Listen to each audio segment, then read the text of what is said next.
Assalamu alaikum students, this is lecture 4 of bio from chapter number 3 biodiversity, and our topic today is history of classification systems.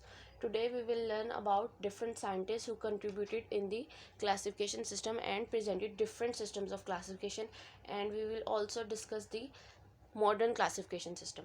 First of all, the scientist who is known in the in the history of classification is Aristotle. He was a Greek philosopher, and he presented the earliest classification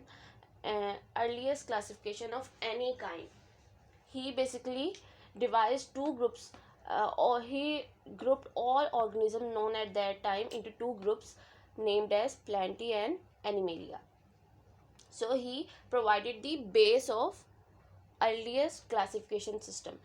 In 700s, there was another Muslim scientist, Abu Usman Umar al-Jahiz. He wrote a book and he described 350 species of different animals in his book. It was a major contribution in field of zoology, and he also focused on life of ants. His major focus was about life history of ants.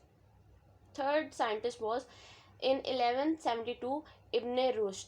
He was also known as Averroes. He translated Aristotle's book De Anima. He promoted the work of Aristotle, and the book name was De Anima. The meaning was on the soul. This book was written on psychology, biological psychology.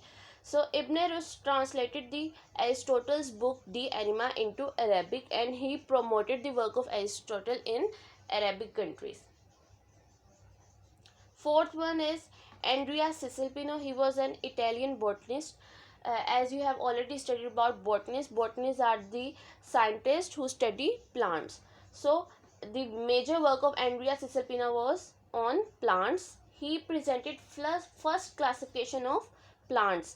He divided plants into further 15 groups, and he named each group the genera.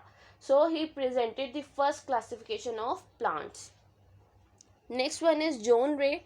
John Ray further continued the work of Andrea Cisalpino, and he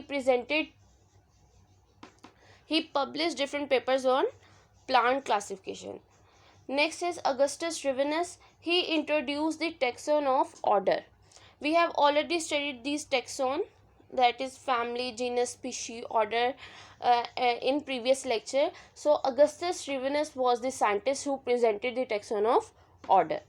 Next one is Stanford. He introduced the taxa of class and species.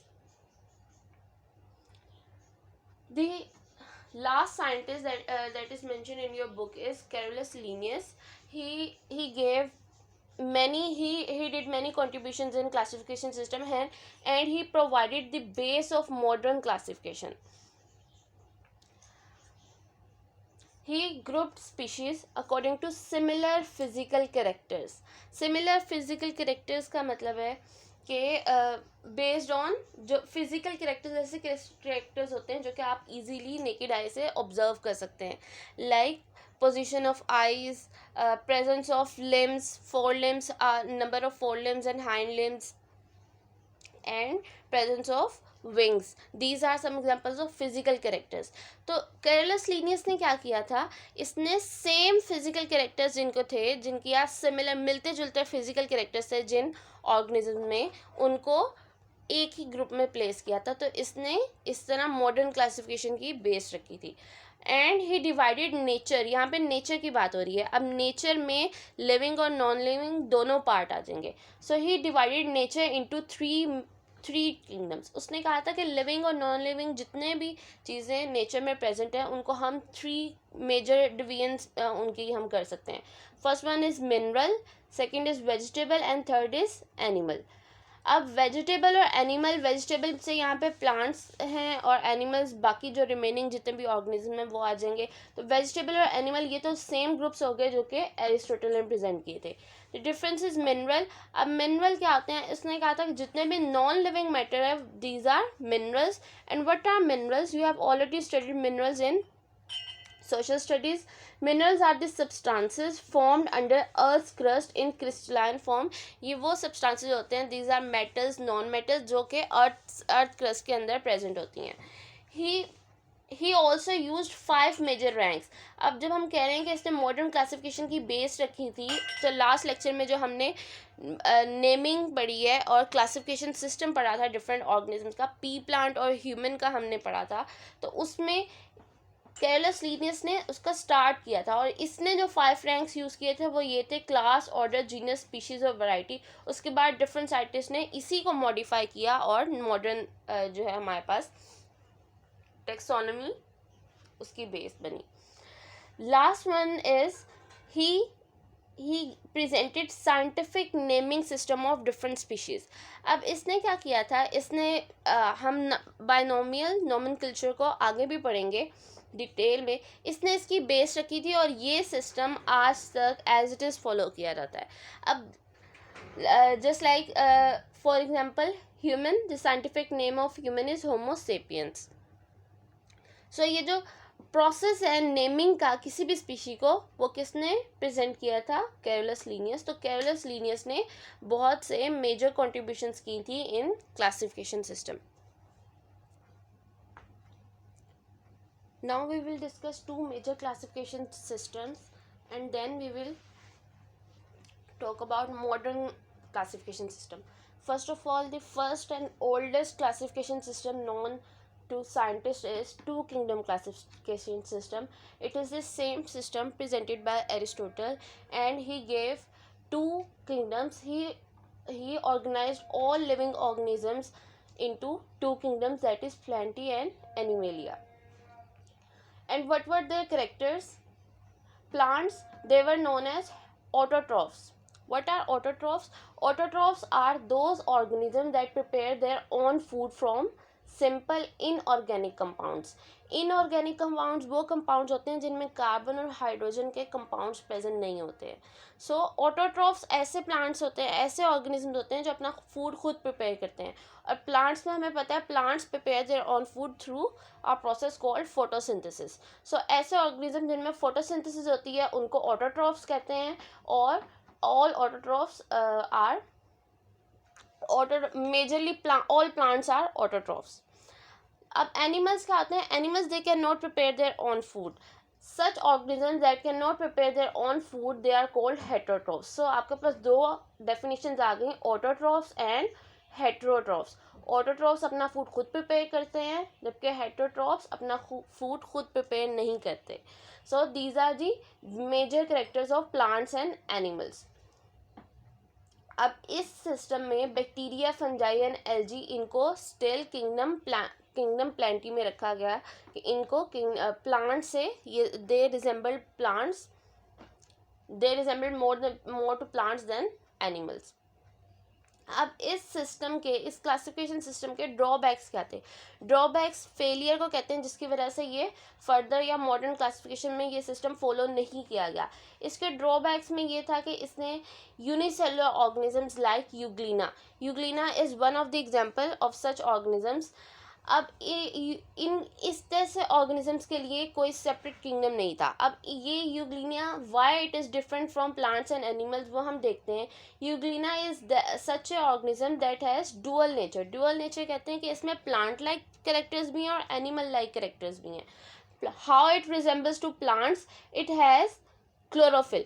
Euglena में chlorophyll होता है. आपको पता है plants they carry chlorophyll, that is green pigment होता है, और जिसकी वजह से फोटोसिंथेसिस कैरी ऑन होती है प्लांट्स में. So chlorophyll is responsible for photosynthesis. तो अगर यूग्लिना में क्लोरोफिल है, इसका मतलब है यूग्लिना फोटोसिंथेसिस कर सकता है और अपना फूड खुद प्रिपेयर करता है. लेकिन एनिमल लाइक क्यों है ये? इसमें सेल वॉल नहीं होती है. आपको पता है कि सब प्लांट्स के सेल्स में आउटर कवरिंग सेल वॉल होती है, जबकि यूग्लिना में सेल वॉल नहीं होती. So lack of cell wall is the property of animals, so it resembles animals. और इन डार्कनेस में, डार्क मोड में, जब सनलाइट अवेलेबल नहीं है, euglena it shifts its mode of nutrition from autotrophic to heterotrophic. इसका मतलब है कि ये अगर सनलाइट अवेलेबल है तो ये ऑटोट्रॉफ है, फोटोसिंथेसिस होगी, खुद पे फूड प्रिपेयर करेगा। लेकिन अगर सनलाइट अवेलेबल नहीं है, in darkness, it can depend on other organisms, it act as heterotroph. So ये प्लांट लाइक भी है, एनिमल लाइक भी है। अब साइंटिस्ट ने क्वेश्चन रेस किया कि इस तरह के ऑर्गेनिजम्स को ना प्लांट्स में प्लेस कर सकते हैं ना एनिमल्स में प्लेस कर सकते हैं, इनके लिए कोई थर्ड किंगडम होना चाहिए।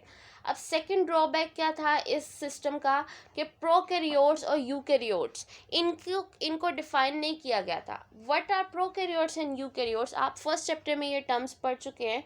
प्रो कहते हैं, प्रो का मतलब होता है बिफोर, और कैरियोट कैरियोन से निकला एक वर्ड है जिसका मतलब है न्यूक्लियस, इसका मतलब है बिफोर न्यूक्लियस। ये ऐसे सेल्स होते हैं जिनमें प्रॉपर न्यूक्लियस प्रेजेंट नहीं होता, जस्ट लाइक बैक्टीरिया। बैक्टीरिया में न्यूक्लियस नहीं होता, न्यूक्लियर मेम्ब्रेन नहीं होती है, और डीएनए उसका स्कैटर्ड होता है साइटोप्लाज्म में। So it is a prokaryote. What are eukaryotes, eukaryotes, eu कहते हैं ट्रू को, और कैरियोन न्यूक्लियस। सो इसका मतलब है eukaryotes are such organism that carry proper nucleus, true nucleus present होता है उसमें, just like plants and animals. This is all about two kingdom classification system. Now let's discuss about three kingdom classification system. Three kingdom, इसके name से पता लग रहा है कि यहाँ पे थर्ड किंगडम की बात हो रही है। ये किसने प्रेजेंट किया था? In 1866 Ernest Haeckel propose third kingdom, इसको उसने नेम दिया था प्रोटिस्टा, और इसके लिए आप मॉडर्न लैंग्वेज में प्रोटोक्टिस्टा का वर्ड भी यूज़ करते हैं, वो सेम किंगडम के लिए यूज़ होता है। अब इसने क्यों प्रपोज किया ये third kingdom? To accommodate euglena like organisms, ऐसे ऑर्गेनिजम्स के लिए, ऐसे यूनिसेलुलर ऑर्गेनिजम्स के लिए प्रोटिस्टा इंट्रोड्यूस किया गया। लेकिन इसने बैक्टीरिया को भी किंगडम प्रोटिस्टा में ही इंक्लूड किया, और फंजाई, फंजाई के लिए स्टिल कोई सेपरेट किंगडम नहीं था, fungi was still included in kingdom Plantae. अब इस सिस्टम के ड्रॉबैक्स क्या थे? प्रोकैरियोट्स एंड यूकैरियोट्स को यहाँ पे भी डिफाइन नहीं किया गया था, उनके बारे में बात नहीं की गई थी। और साइंटिस्ट ने क्वेश्चन रेस किया कि फंजाई जो है, फंजाई प्लांट्स में बिलोंग नहीं करता, फंजाई प्लांट लाइक है लेकिन ये प्लांट से बहुत तरीके से डिफर भी करता है। So it is similar to euglena, इसमें भी प्लांट लाइक और एनिमल लाइक दोनों करेक्टर्स होते हैं।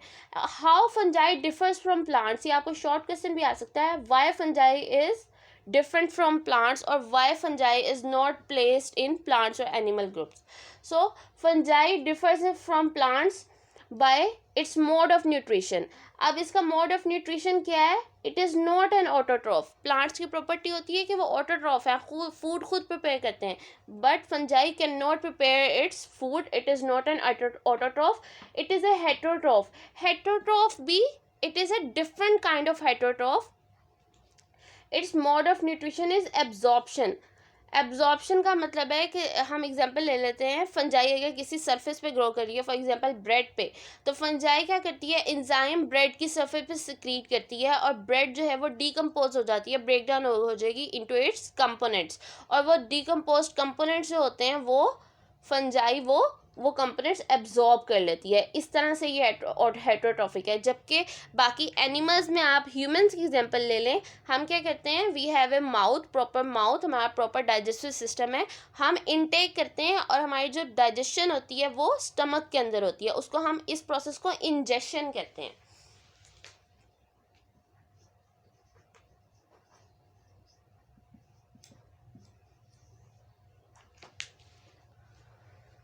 And the next difference is in cell wall of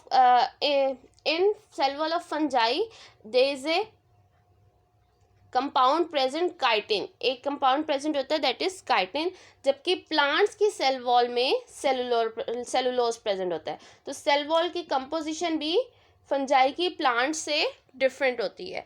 that is why scientist propose that fungi should be placed in another group. Fungi के लिए भी कोई सेपरेट ग्रुप होना चाहिए, सेपरेट किंगडम होना चाहिए।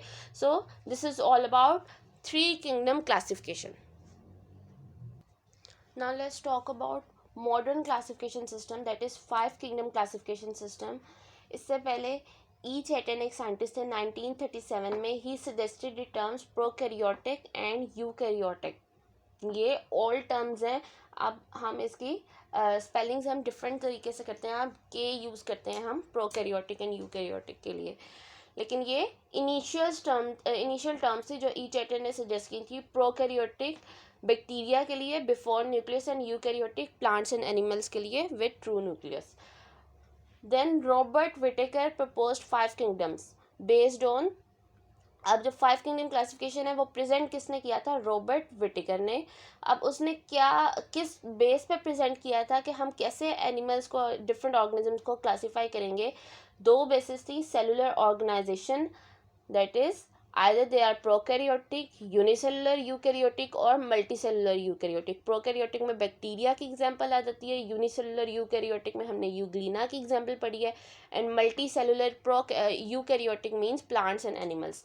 सो यहाँ पे सेलुलर ऑर्गेनाइजेशन देखेंगे किसी भी ऑर्गेनिज्म की, और second is mode of nutrition, कि वो फोटोसिंथेटिक है, एब्जॉर्प्शन है जो कि हमने फंजाई में पढ़ा है, या इंजेक्शन जो कि एनिमल्स में होती है। सो ये दोनों चीज़ें हम स्टडी करके किसी भी स्पीशी की, उसके बाद उसको किसी इन 5 किंगडम्स में से किसी एक में प्लेस करते हैं। These kingdoms are monera, protista, fungi, plantae and animalia. अब यहाँ पे आप देख सकते हैं 2 न्यू किंगडम्स हैं, फंजाई एंड मोनोरा। फंजाई जो है वो, फंजाई को एक सेपरेट किंगडम में प्लेस कर दिया गया, और मोनोरा में हमने बैक्टीरिया को प्लेस किया था,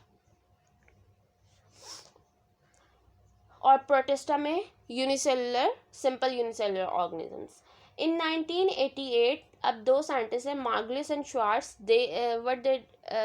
what was their contribution? They modified the 5 kingdom classification system of Whittaker. इन्होंने इसी सिस्टम को मॉडिफाई किया था और उसमें एक थर्ड बेस इंट्रोड्यूस की।